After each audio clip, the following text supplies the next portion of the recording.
Okay, good morning, friends. I welcome you all in the Financial Market and Services course. Today, we are going to start our second chapter. In this chapter, we have to study what is the banking institutions or the banking sector. If you look into the syllabus, you can easily find out that which content you have to study in this chapter. So we will start what is the banking sector in India. First of all, we have to understand the history. You can look into the slide also. The banking in India is originated in the last decade of the 18th century. Always remember, when the Britishers came into the India, they came for the trade purpose, right? And for the purpose of trade, there were arises various problem regarding currency, regarding credit. So when they came to the India, they started the banking sector in India. Okay, the banking sector in India is originated in the last decade of 18th century. As you know, the first bank was the General Bank of India, which was started in the 1786 when the East India Company was there. The Bank of Hindustan was the second bank, and which started in the 1790 when the East India was there. The oldest bank in existence in the India is the State Bank of India, which originated from the Bank of Calcutta in the June 1806, which already immediately became the Bank of Bengal. Means at that time there was a three bank in the three presidency, and they came together and formed the Presidency Bank. Then the name of that bank is converted into the Imperial Bank, and that Imperial Bank renamed as the SBI in the 1955. This is the history. The period between the 1906 to 1911, we saw the establishment of number of banking sector inspired by the Swadeshi movement. The number of bank established to have to survive for the Swadeshi movement. A number of bank established have the survived to the present in such a Bank of India, Corporation Bank, Indian Bank, Bank of Baroda, Canara Bank and Central Bank of India. But when we face the First World War in the 1914 to the 1918 was done between the Germany and Russia. Through the end of the Second World War, the 2 years thereafter until the independence, the India were changing the Indian banking structure. At that time, you can see in the table also, in the 1930 there was only 12 bank. The number of bank that failed at the 1930, the 12 bank was failed. 274 authorized capital they having, and the paid up capital is the 35,000. After that, if you see the scenario from 1930 to 1980, you can see the number of banks which the banks that failed, but the authorized capital of that particular bank. Okay. But after the post independence, the banking sector of India got jerked because the power is now under our hand. So India observed that the emergence of the large number of institutions providing the finance to the different sector of the economy. The entry of the activity of private sector and the foreign banks were restricted through the branch of the licensing and regulation. When the 1935, first of all we have to understand, when the 1935 the RBI was established as per the RBI Act 1934. It is the apex institute and it is the controller of all the bank.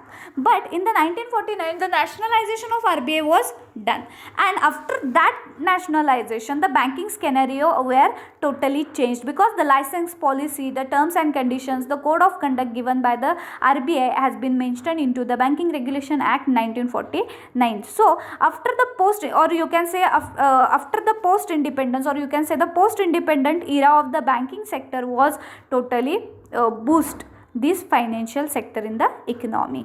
The entry activity of the private sector and foreign bank were restricted through the branch license and regulation norms. The steps taken by the Indian government to regulate the banks like Reserve Bank of India nationalized in 1949 under the RBI, the term of RBI. In the 1949, the banking regulation was enacted, and that Banking Regulation Act is provided that new bank or the branches existence in the bank could open without the license from the RBI.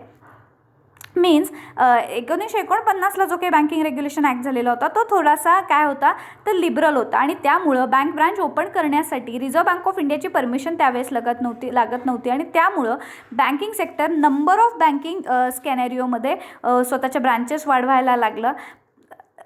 No two banks could have the common directors. Nationalization. But in the 1969, after 1949, Reserve Bank of इंडियानं थोडेसे liberals rule केलेले होते. परंतु त्याच्यानंतर मात्र ह्या बँका मोकाट सुटल्या ना. ह्या बँका काय करायला लागल्या, आता mostly they are providing credit for the industrial sector, they not entertain the agriculture. But you know our economy is the agrarian economy, and Indira Gandhi at that time analyzed all the drawbacks of these commercial banks, and hence under the guidance of Prime Minister, the 14 major bank was nationalized in the 1969. The nationalization of the bank in India took place in the 1969 by the Mrs. Indira Gandhi. The nationalized the 14 bank. Before the step of the nationalization of Indian bank, only the State Bank of India was nationalized. It is the government's bank actually. So there is not need to nationalize it, is the government bank. But in the 1969, 14 major bank was nationalized. Nationalization of the 7 State Bank of India from the subsidiary took place on the 19 July 1960. Now there is 6 subsidiaries of the SBI. The second phase of the nationalization took place in the 1980, where the 7 more bank were nationalized who having the national deposit over the 200 crore. म्हणजे दोन वेळा आपल्याकडे nationalisation केले, आणि त्या नॅशनलायझेशनमध्ये reserve Bank of इंडियानी या बँकांवर वेगवेगळ्या प्रकारची तिथं बंधनं लादायला सुरुवात केली. कारण कसं होत होतं की बँकिंग रेग्युलेशन ॲक्ट आपण त्यांना सोप्पा दिल्यामुळं किंवा बँकिंग रेग्युलेशन ॲक्टमधल्या अटी लिबरल असल्यामुळं या बँकांनी फार्मर्सला एंटरटेन करायचं सोडूनच दिलेलं होतं. They are only think about the profit maximisation and to stop their commercial behaviour, to turn them to the primary sector is the main agenda at that time of the RBI and the government allied. So they took the decision of the nationalization on the 1969. So the 14 major bank was nationalized. But on the 1980, again the 7 bank was nationalized. The stated reason for the nationalization was given the government for the more credit deliveries. कारण काय झालं, जेव्हा nationalisation झालं, now your controllers is under government. So now the government is the controller of your credits.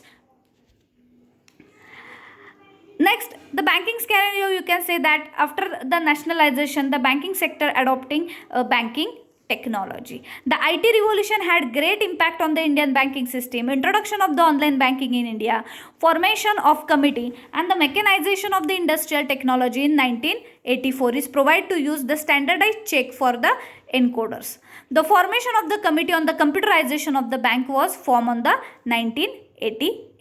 That emphasized the settlement of the banking operation, and it is focused on the computerization of the branches and increase the connectivity. कारण काय झालं, branches तुमच्या जास्त आहेत म्हटल्यावर तुम्हाला त्याची connectivity head office बरोबर असणं हे खूप गरजेचं आहे. मॅन्युअल बँकिंगमध्ये खूप जास्त वेळ जातोय. Online banking through you can reduce your time and you can punctual about your functions. So bank computerisation was started. Formation of committee on the technology issue, the relating payment system, check clearing security systems, banking industries, emphasize the electronic fund transfer system and banknet communication. With the help of that internet, लक्षात घ्या वेगवेगळ्या services तिथं आल्या. मग online transfer system आली. आजकाल जे तुम्ही वापरताय PhonePe, Google पे, these are the type of banking technology as well. And the ATM installed in the India by the various bank on the March 2005. At the time of March 2005, it was a 17,642. What are the major roles. आता major players कोणते कोणते आहेत मार्केटमध्ये, तर तुम्हाला माहीतच आहेत की SBI आहे. SBI इथं काय गव्हर्नमेंट अंडरटेकिंग PSU मधली सगळ्यात टॉपची बँक ही स्टेट बँक ऑफ इंडिया आणि तिचे 6 सबसिडरीज आहेत. त्याच्यानंतर ICICI बँक आहे, HDFC बँक आहे, Punjab National Bank. Punjab National Bank was the second largest bank at the time of nationalisation, always remember. Next one is Axis. Axis is the major player in the private sector, guys. Bank of Baroda is there, Bank of India, IDBI Bank is there, Kotak Mahindra Bank is there, and Yes Bank. Yes Bank is the private sector bank. After 1991, the banking sector also adopting, our government also adopted the LPG policy. LPG is the liberalization, globalization and privatization, and due to that, after 1991, the private banking license issued by the RBI, and that private banking license, foreign banks came into, as well as the private bank as well as the foreign bank came into India, and so that the competition became the worldwide, and hence the globalization of Indian banking system. The banking sector in the India is expanded at the incredible faster pace, and one or more bank realizing the benefit offered by the globalization. Publicly owned by the handle more than the 80% of banking in India.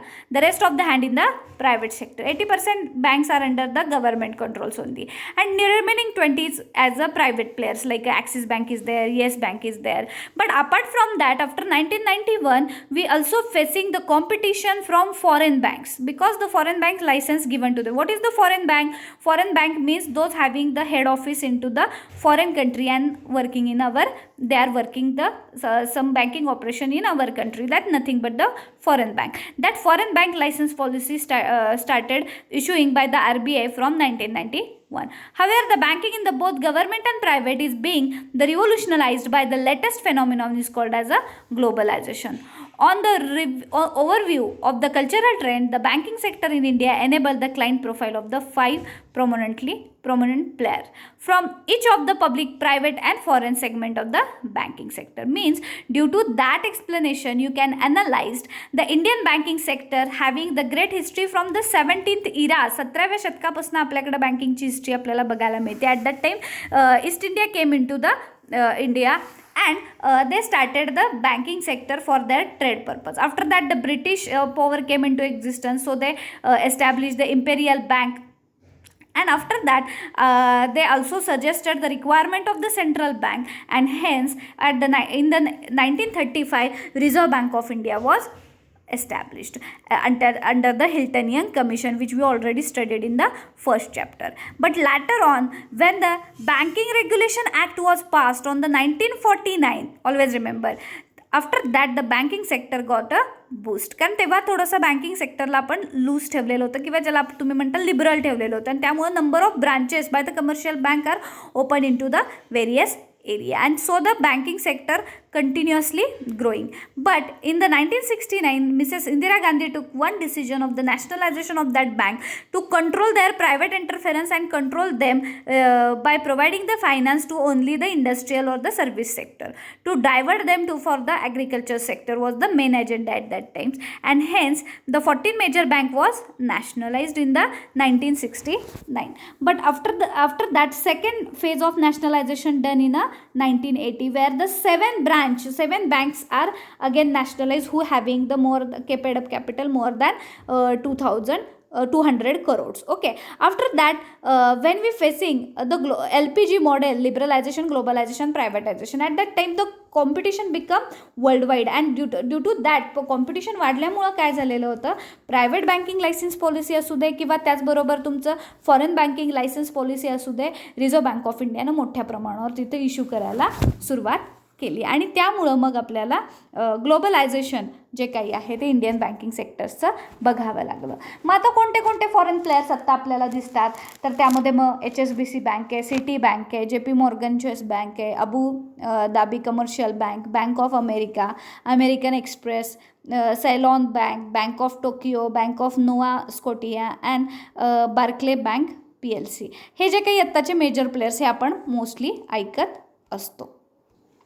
When we adopted the globalization of banking sector, so we have started facing the competition from the private bank as well as the foreign banks. 80% bank is under government control, but still they are facing the very much problems due to the global crisis. You can see on the slide also the involvement of the Indian banking system in the subprime crisis, which had laid down the current global crisis, has been negligible. It now facing onset problems like a high cost of funds, slow business growth, concern pertaining of the asset liability, liquidity whose high the advance taxes payout, the September dollar selling by the RBI. Means आजकाल काय होतं आहे, तर वेगवेगळ्या इकॉनॉमिकच्या ज्या काही conditions आपण बघतोय, आता सध्याला आपण बघतो की कोविड-19चा इफेक्ट आहे, त्याच्या आधी आपला बघत होतो आपण इन्फ्लेशनचा इफेक्ट तिथं होता, आणि त्यामुळं होतं आहे कसं की बँकिंग सेक्टरवर त्याचा परिणाम होतो आहे. बऱ्याच वेळेस जो काही फंड बँकांकडनं प्रोव्हाइड केला जातो त्याचं कॉस्ट जास्त येते, कारण तो फंड फ्लो करत असताना चॅनल्स थ्रू प्रोव्हाइड केला जातो, आणि मग त्याचं कॉस्ट वाढत चाललेलं आहे.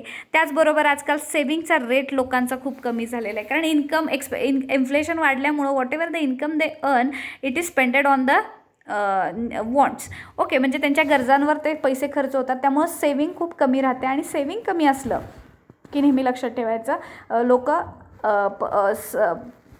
जे काही सेव्हिंग करतात त्याच्यावरच बँकेचं डिपॉझिट्स डिपेंड असतं आणि जेव्हा लोक सेव्हिंग करायचं कमी करतात तेव्हा बँकेच्या डिपॉझिट्सवर त्याचा परिणाम होतो and when it create the problem it will again arises the problem of credit flow.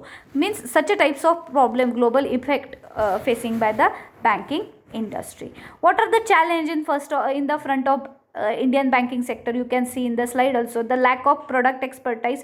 Means various products जे बँकेकडनं तिथं आपल्याला प्रोव्हाइड केले जातात.